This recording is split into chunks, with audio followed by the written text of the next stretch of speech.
O desejado de todas as nações. Capítulo 44. O verdadeiro sinal. Este capítulo se baseia em Mateus capítulo 15, versos 29 a 39, capítulo 16, versos 1 a 12, e Marcos capítulo 7, versos 31 a 37, e capítulo 8, versos 1 a 21. E ele, tornando a sair dos termos de Tiro e de Sidom, foi até ao mar da Galileia, pelos confins de Decápolis. Fora na região de Decápolis que haviam sido curados os endemoniados de Gergesa. Ali o povo, alarmado com a destruição dos porcos, constrangera Jesus a retirar-se dentre eles. Escutara, porém, os mensageiros por ele deixados atrás de si, e despertara-se o desejo de vê-lo. Ao chegar outra vez àquela região, muito povo se reuniu em torno dele, e foi-lhe levado um homem surdo e gago. Jesus não curou o homem com uma só palavra, como de costume. Tomando-o à parte de entre a multidão, pôs-lhe os dedos nos ouvidos e tocou-lhe a língua. Olhando para o céu, suspirou ao pensamento dos ouvidos que se não abriam à verdade, das línguas que se recusavam a reconhecê-lo como o Redentor. A palavra, abre-te, foi restituída ao homem a fala, e desatendendo a recomendação de o não dizer a ninguém, ele propalou por toda a parte a história de sua cura. Jesus subiu a uma montanha, e para ali afluiu a multidão, reunindo-se-lhe ao redor, trazendo os enfermos e coxos, e depondo-os aos seus pés. Ele os curou a todos, e o povo, pagão como era, glorificou ao Deus de Israel. Por 3 dias continuou a se aglomerar em torno do Salvador, dormindo à noite ao ar livre e durante o dia comprimindo-se ansiosamente para ouvir as palavras de Cristo e testemunhar suas obras. Ao fim de 3 dias, acabaram-se os alimentos que tinham. Jesus não os queria despedir com fome e chamou os discípulos para que lhes dessem alimento. Novamente manifestaram sua incredulidade. Viram em Betsaida como, com a bênção de Cristo, o pouco que tinham dera para alimentar a multidão. Todavia, não lhe foram levar agora a pequena provisão, confiando em seu poder para multiplicá-la, a fim de alimentar o povo faminto. Demais, o que ele alimentara em Betsaida eram judeus. Estes eram gentios e pagãos. O preconceito judaico era ainda forte no coração dos discípulos e responderam a Jesus: De onde poderá alguém satisfazê-los de pão aqui no deserto? Obedientes à sua palavra, no entanto, trouxeram-lhe o que havia, 7 pães e uns poucos de peixinhos. A multidão foi alimentada, ficando 7 grandes cestos cheios das sobras. 4.000 homens, além de mulheres e crianças, foram assim revigorados, e Jesus os despediu cheios de alegria e conhecimento. Tomando então um barco em companhia dos discípulos, dirigiu-se a Magdala, do outro lado do lago, no extremo sul da planície de Genezaré.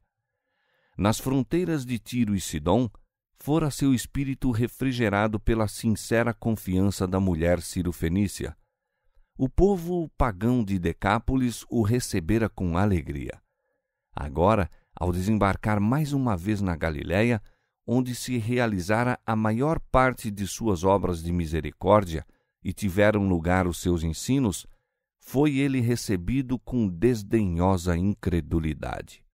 A uma delegação de fariseus, unira-se uma representação de ricos e altivos saduceus, o partido dos sacerdotes, dos céticos e aristocratas da nação. As duas seitas haviam estado em acerba inimizade.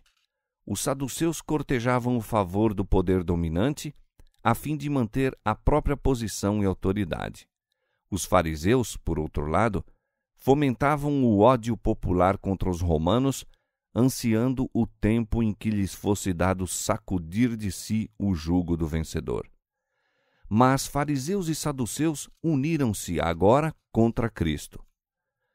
Os semelhantes atraem-se. Onde quer que exista um mal, liga-se com o mal para a destruição do bem. Fariseus e saduceus foram então em busca de Cristo, pedindo um sinal do céu. Quando, nos dias de José, Israel saiu à batalha com os cananeus em Bet-Horon, o sol se detivera à ordem do chefe até que fosse conseguida a vitória. E muitas idênticas maravilhas se tinham operado na história deles. Um sinal assim foi solicitado de Jesus. Esses sinais não eram, todavia, aquilo de que os judeus necessitavam. Nenhuma prova meramente externa lhes seria proveitosa.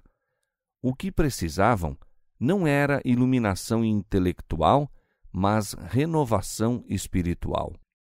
Hipócritas, disse Jesus, sabeis diferenciar a face do céu? Estudando o céu, podiam predizer o tempo. E não conheceis os sinais dos tempos? As próprias palavras de Cristo, proferidas com o poder do Espírito Santo que os convencia do pecado, eram o sinal dado por Deus para a salvação deles.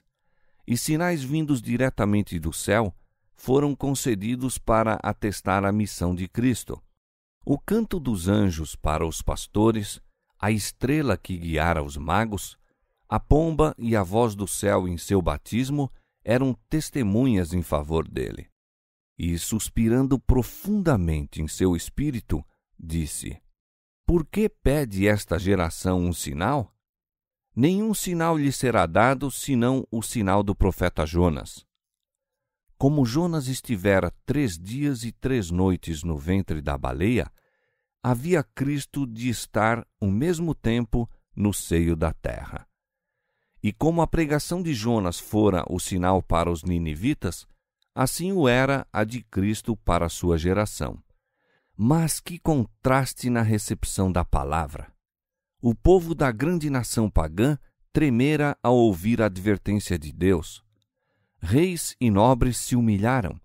Os elevados e os humildes clamaram juntamente ao Deus do céu, e sua misericórdia lhes foi assegurada. Os ninivitas ressurgirão no juízo com esta geração, disse Cristo, e a condenarão, porque se arrependeram com a pregação de Jonas. E eis que está aqui quem é mais do que Jonas. Cada milagre operado por Cristo foi um sinal de sua divindade. Estava fazendo a própria obra predita acerca do Messias. Mas para os fariseus, esta obra de misericórdia era um positivo escândalo. Os guias judaicos olhavam com cruel indiferença aos sofrimentos humanos. Em muitos casos, seu egoísmo e opressão haviam causado a dor que Jesus aliviava. Assim, seus milagres eram um opróbrio para eles. O que levava os judeus a rejeitarem a obra do Salvador era a mais alta demonstração de seu caráter divino. A maior significação de seus milagres manifesta-se no fato de serem feitos para benefício da humanidade. A mais alta prova de que veio de Deus é revelar sua vida, o caráter divino. Ele fez as obras e falou as palavras de Deus. Tal vida é o maior de todos os milagres.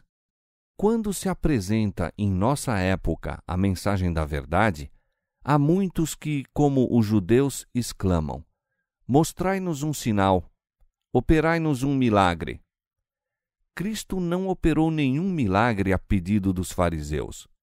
Não fizera milagre algum no deserto em resposta às insinuações de Satanás. Não nos comunica poder para nos vindicarmos a nós mesmos ou satisfazer as exigências da incredulidade e do orgulho. Mas o Evangelho não deixa de mostrar o sinal de sua origem divina. Não é um milagre que nos possamos libertar do cativeiro de Satanás? A inimizade contra Satanás não é natural ao coração humano. É implantada pela graça de Deus. Quando a pessoa que era dominada por uma vontade obstinada e má é posta em liberdade, e se entrega de todo o coração à influência dos celestiais instrumentos de Deus, opera-se um milagre. Assim também quando um homem esteve sob o poder de forte ilusão e chega a compreender a verdade moral. Toda vez que uma alma se converte e aprende a amar a Deus e guardar-lhe os mandamentos, cumpre-se a promessa por ele feita: e vos darei um coração novo e porei dentro de vós um espírito novo. Ezequiel 36, 26. A mudança do coração humano, a transformação do caráter, é um milagre que revela um Salvador sempre vivo, operando para salvar almas. Uma vida coerente em Cristo é grande milagre. Na pregação da palavra de Deus, o sinal que se devia manifestar então e sempre é a presença do Espírito Santo, a fim de tornar a palavra uma força regeneradora para os que a ouvem. Esta é a testemunha de Deus perante o mundo quanto à divina missão de seu Filho. Os que desejavam um sinal da parte de Jesus tinham tão endurecido o coração na incredulidade que não lhe discerniam no caráter a semelhança de Deus. Não viam que sua missão se achava em harmonia com as Escrituras. Na parábola do rico e Lázaro, Jesus disse aos fariseus: se não ouvem a Moisés e aos profetas, tampouco acreditarão, ainda que algum dos mortos ressuscite. Lucas capítulo 16, verso 31. Nenhum sinal dado no céu ou na terra os beneficiaria. Jesus suspirou profundamente em seu espírito e, voltando-se do grupo de sofistas, tornou a entrar no bote com os discípulos. Em doloroso silêncio, atravessaram de novo o lago. Não voltaram, entretanto, ao lugar que haviam deixado, mas tomaram a direção de Betsaida, próximo à qual foram alimentados os 5.000. Chegando ao ponto mais distante, do outro lado, Jesus disse: adverti e acautelai-vos do fermento dos fariseus e saduceus. Os judeus estavam habituados desde os dias de Moisés a tirar de casa o fermento por ocasião da Páscoa e tinham sido assim ensinados a considerá-lo como símbolo do pecado. Todavia, os discípulos deixaram de compreender a Jesus. Em sua súbita partida de Magdala, esqueceram-se de prover-se de pão, tendo consigo apenas um. Entenderam que Cristo se referia a essa circunstância, advertindo-os a não comprar pão de um fariseu ou saduceu. Sua falta de fé e de visão espiritual levaram-nos muitas vezes a semelhante má compreensão de suas palavras. Então Jesus os reprovou por pensarem que aquele que alimentara milhares com uns poucos peixes e pães de cevada poderia, naquela solene advertência, referir-se meramente à comida temporal. Havia perigo de que o astuto raciocínio dos fariseus e saduceus levedasse os discípulos com incredulidade, levando-os a considerar levianamente as obras de Cristo. Os discípulos pensavam que o Mestre devia ter atendido ao pedido de um sinal do céu. Acreditavam que ele era plenamente capaz de o fazer e que um sinal assim reduziria a silêncio os inimigos. Não discerniam a hipocrisia desses cavilosos. Meses mais tarde, ajuntando-se muitos milhares de pessoas, de sorte que se atropelavam uns aos outros, Jesus repetiu o mesmo ensino. Começou a dizer aos discípulos: acautelai-vos primeiramente do fermento dos fariseus, que é a hipocrisia. Lucas 12, 1. O fermento posto na farinha opera imperceptivelmente, mudando toda a massa segundo sua natureza. Assim, se a hipocrisia se permitir lugar no coração, penetra o caráter e a vida. Um exemplo frisante da hipocrisia dos fariseus, Cristo já a censurara, condenando o costume de corbã, pelo qual a negligência do dever filial se ocultava sob uma pretensa liberalidade para com o templo. Os escribas e fariseus estavam insinuando princípios enganadores, disfarçavam a verdadeira tendência de suas doutrinas e aproveitavam toda ocasião de as instilar artificiosamente no espírito dos ouvintes. Esses falsos princípios, uma vez aceitos, operavam como fermento na massa, nela penetrando e transformando-lhe o caráter. Era esse ensino enganoso que tornava tão difícil ao povo o receber as palavras de Cristo. As mesmas influências estão operando hoje em dia mediante os que buscam explicar de tal modo a lei de Deus que a fazem conformar-se com suas práticas. Esta classe não ataca abertamente a lei, mas expõe teorias especulativas que lhe minam os princípios. Explicam-na de maneira a lhe destruir a força. A hipocrisia dos fariseus era o produto do egoísmo. A glorificação deles próprios, eis o objetivo de sua vida. Era isso que os levava a perverter e aplicar mal as Escrituras e os cegava ao desígnio da missão de Cristo. Esse mal sutil, os próprios discípulos de Cristo se achavam em risco de alimentar. Os que se haviam contado como seguidores de Jesus, mas não tinham deixado tudo a fim de se tornar seus discípulos, eram em grande parte influenciados pelos raciocínios dos fariseus. Achavam-se muitas vezes vacilantes entre a fé e a incredulidade e não discerniam os tesouros de sabedoria ocultos em Cristo. Os próprios discípulos, conquanto exteriormente a tudo houvessem renunciado por amor de Jesus, não tinham no coração deixado de buscar grandes coisas para si mesmos. Era esse espírito que motivara a disputa de quem seria o maior.